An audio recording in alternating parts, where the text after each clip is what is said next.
తమిళనాడులో దాదాపుగా 100కి 95 సర్వేలు డీఎంకేదే ఘన విజయం అని ఇచ్చినాయి. ఏఐఏడీఎంకే సెకండ్ ప్లేసు, అదే సందర్భంలో టీవీకేకి థర్డ్ ప్లేసు ఇచ్చినాయి.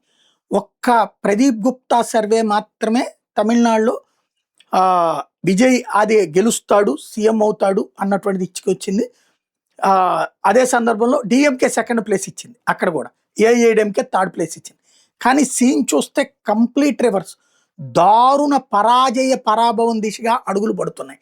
తమిళనాడు రాజకీయంలో దారుణమైనటువంటి దెబ్బ స్టాలిన్కి.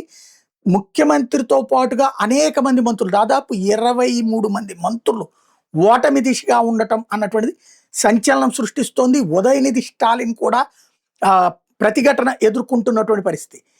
ఏఐఏడీఎంకే విజయ్ కూటమి అధికారంలోకి వచ్చే పరిస్థితి కనబడుతుంది. ఎందుకు అంటే అక్కడ సిచ్యుయేషన్లో అనూహ్యమైనటువంటి ఫలితం ఖాయమైపోయింది. ఇప్పుడు డిఎంకే సెకండ్ ప్లేసా థర్డ్ ప్లేసా అనేది తేలుతుంది మరి కాసేపటికి లెక్క చూసుకుంటే గనక. ఓవరాల్గా డిఎంకే దారుణమైనటువంటి దెబ్బతిండం అన్నటువంటిది కీలకమైనటువంటి పరిణామం. అనూహ్యమైనటువంటి ఫలితాలు అక్కడ స్పష్టంగా కనబడుతున్నాయి. మొదట పోస్టల్ బ్యాలెట్లో డిఎంకే ఆధిక్యాన్ని చూసి ఇంకేముంది అనుకున్నటువంటి స్టేజ్ నుంచి రివర్స్ అయిపోయినటువంటి పరిస్థితి స్పష్టంగా కనబడుతుంది. అందులో ఏఐఏడీఎంకే కూడా మళ్ళీ పుంజుకోవడం అన్నటువంటిది కీలకమైనటువంటి పరిణామం. డిఎంకే 42కి పరిమితం అయితే టీవీకే 95, ఏఐఏడీఎంకే 71. అంటే first place TVK, second place AIADMK, third place DMK.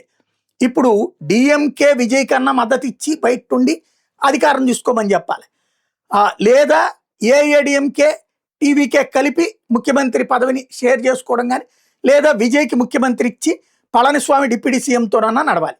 ఇది అక్కడ పరిస్థితి. ఓవరాల్గా స్టాలిన్కి అస్సలు ఏ ఒక్కళ్ళు ఊహించలేదు ఇంత దారుణ పరాజయం.